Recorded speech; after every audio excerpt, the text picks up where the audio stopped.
Na prática, então, como é que você vê os primeiros passos diante de todas as limitações e todas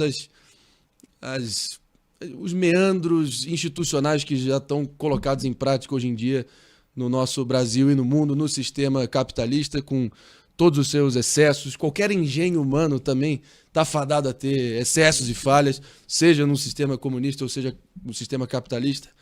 Eu vejo que tem uma má vontade, talvez pela essa colisão ideológica de tanto tempo, dos ditos liberais ou capitalistas, neoliberais, pintarem o outro lado como um grande bicho-papão, um bode expiatório e vice-versa. Então eu estou te dando aqui uma oportunidade assim, ímpar para a gente tentar chegar possivelmente a uma definição que faça sentido e que ela possa ser minimamente aplicável no mundo real de hoje. Por onde começar? Que eu sei que a escalada é íngreme, né? Você quer saber por onde começar a implantar o comunismo? Isso você quer saber? A pergunta de $1 milhão. Bom, a primeira coisa a te falar, Maninho, é o seguinte. Karl Marx não foi um teórico do comunismo. Perfeito. Tá? A obra-prima do Marx se chama O Capital, Sim, Crítica da Economia Política. O que o Marx se dedicou a estudar foi o capitalismo. Tá? Então veja, ao estudar o capitalismo, ele encontra no capitalismo contradições insuperáveis. Outra questão que é muito mal compreendida é o seguinte: nós não fazemos uma avaliação moral do burguês. O que eu quero dizer com isso? O burguês não é mau, não é bobo, não é feio. Você até pode achar. Eventualmente alguém pode fazer uma avaliação moral, eu também faço às vezes. Mas não é esse o nosso objetivo. Porque o burguês, inescapavelmente, precisa da exploração da força de trabalho para a sua própria existência.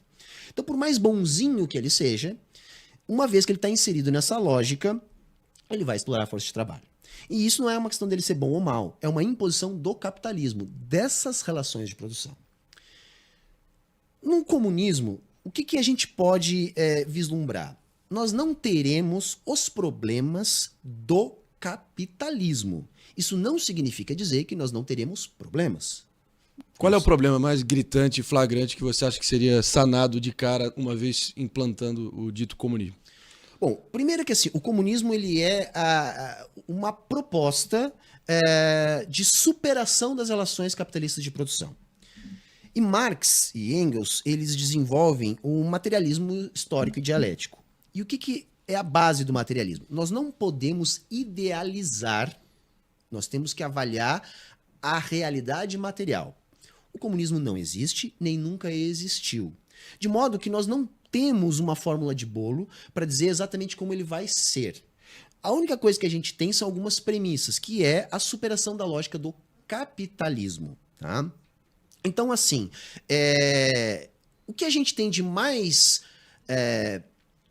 concreto são as experiências socialistas. Né? E as experiências socialistas, e eu defendo todas, isso não quer dizer que só teve coisa boa, mas assim, os problemas do socialismo, eles são oriundos do capitalismo.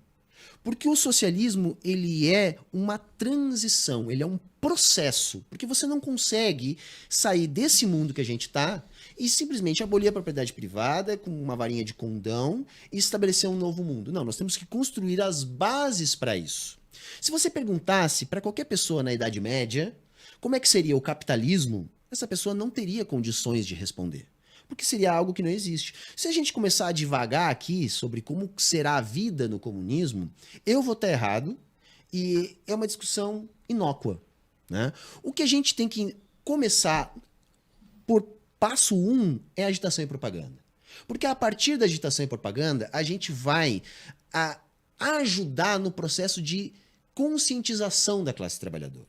Porque, veja, todo trabalhador no capitalismo é explorado, mas evidentemente ele não sabe disso. Porque uma das questões fundamentais para o capitalismo é a ideologia incutir na cabeça do trabalhador que ele não é explorado. Então, é muito estimulado pela ideologia do capitalismo essa ideia de que você é o empreendedor de si mesmo, que você pode sair dessa sua condição, que isso é acessível para todo mundo. E a pessoa fica correndo atrás daquela cenourinha que botam ali na sua frente, que é essa ideia de ficar rico, de melhorar de vida a partir do seu trabalho. E a pessoa passa a vida inteira correndo atrás disso e na esmagadora maioria das vezes, não consegue. O que é o nosso trabalho? É demonstrar para pessoas que esse modo de produção é feito para você não conseguir. Não é porque uma ou outra pessoa consegue, e aí o capitalismo joga um foco em cima desse que consegue, para dizer para os outros, viu como é possível, para fazer as pessoas continuarem correndo atrás. O nosso papel é dizer assim, não, você até pode conseguir, mas isso jamais vai ser para todo mundo, ou ao menos para a maioria. E a partir do momento que a ideologia opera nesse sentido de cegar a pessoa, e a gente não culpa o trabalhador, né, porque uma das coisas que a teoria nos ensina é a alienação do trabalho produz isso. Então, como isso não é um processo natural, espontâneo, onde as pessoas vão entender isso naturalmente, é necessário que a gente estimule isso. Uma vez que a pessoa toma consciência disso e passa a entender, a tendência, e é o que a gente estimula, é que essa pessoa se organize coletivamente. Porque o trabalhador sozinho, ele é absolutamente fraco. Mas organizado, ele é muito forte. Então, o primeiro passo é a pessoa entender que é difícil ela ter acesso a essa compreensão, porque todos os mecanismos de comunicação de massa, o sistema educacional, o sistema político, tudo converge para que a pessoa acredite que basta ela querer e se esforçar para conseguir. Então não é fácil a pessoa entender.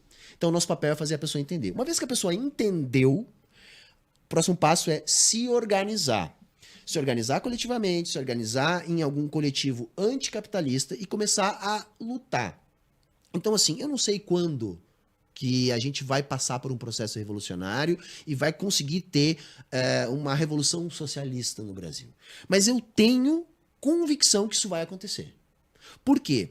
Qual é o divisor de águas para você que você imagina, ou talvez a conjuntura necessária para dar esse estopim? Eu não vou dizer a conjuntura porque seria fazer idealismo. Idealizar algo. Eu poderia idealizar 1 milhão de coisas aqui. Mas talvez você identifique alguns sintomas nesse corpo, alguns corpo sintomas, febril. A gente pode olhar a partir dos exemplos históricos. Tá? Um deles é a própria crise. A crise, ela pode ser útil a nós, comunistas, se nós estivermos bem organizados. A crise sozinha não faz surgir um movimento socialista. Ao contrário, faz surgir um movimento fascista. Agora, se nós estivermos permanentemente trabalhando com agitação e propaganda, organizando o nosso partido, quando a crise prolongada se estabelece, é uma forma de também trazer mais gente para engrossar as nossas fileiras. Outra questão que pode nos ajudar, e aqui eu estou só vislumbrando, não é nenhuma questão teórica nem nada, é a própria emergência climática. Né? Hoje nós não falamos mais numa emergência climática para um futuro próximo ou distante. Não, hoje isso é presente. Vamos dizer que essa emergência climática fica cada vez mais agudizada, agravada e quase chegando a um ponto de existencial para a raça humana. Por que você acha que isso seria talvez o dito divisor de águas? Eu não sei se isso seria um para divisor de chegar águas. nesse eu acho caminho. que nós poderíamos tentar aproveitar isso. Eu não consigo. De que forma? De que forma, por exemplo, no nosso trabalho de agitação e propaganda, uma das coisas que a gente procura fazer as pessoas compreenderem é que a lógica do capital é uma lógica que é incompatível com sustentabilidade. Por quê? O que é o capital? O capital é um valor que se valora. Então o capital não é dinheiro. Ele até pode ser em determinadas circunstâncias. Aliás, o dinheiro é o melhor representante do capital, mas não é o capital.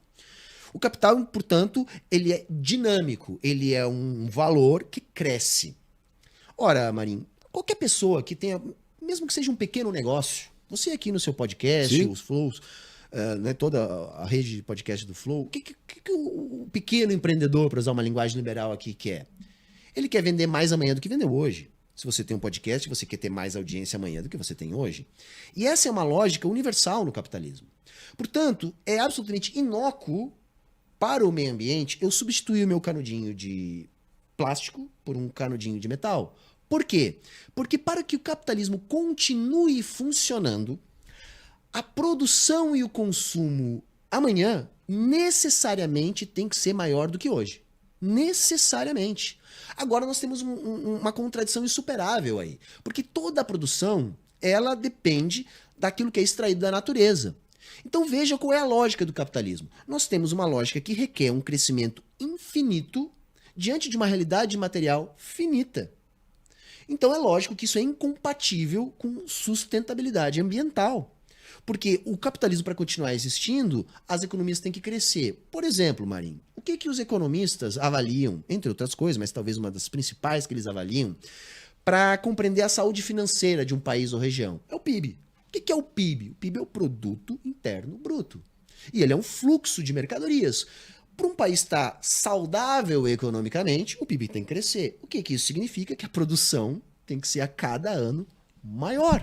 Ora, se a produção precisa ser cada vez maior por toda a eternidade, nós temos uma realidade material finita, que são os recursos naturais disponíveis no planeta, e evidentemente nós temos aí uma contradição. Então o que a gente defende? Ora, o comunismo ele elimina essa lógica do capital. Porque no capitalismo, toda a produção é orientada pelo lucro. Né? Você só vai botar uma fábrica se você tem a perspectiva de lucrar com essa fábrica. Numa realidade comunista, a produção ela é voltada para atender necessidades de consumo. Então você não precisa ter lucro. Então, se você tiver uma produção equalizada de acordo com as necessidades de consumo, tá ok. Então você não vai ter esta contradição, né, da limitação material dos recursos naturais com relação à lógica que faz com que exista a produção. Então veja, no meu entendimento, esse argumento é um argumento muito potente.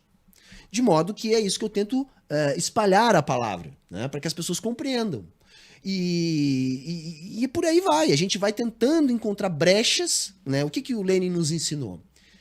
Que a gente consegue avançar no processo de conscientização da classe trabalhadora explorando as contradições do capitalismo. Então o que a gente faz? Eu pego uma contradição do capitalismo e jogo um foco ali para tentar convencer as pessoas de que eu estou certo.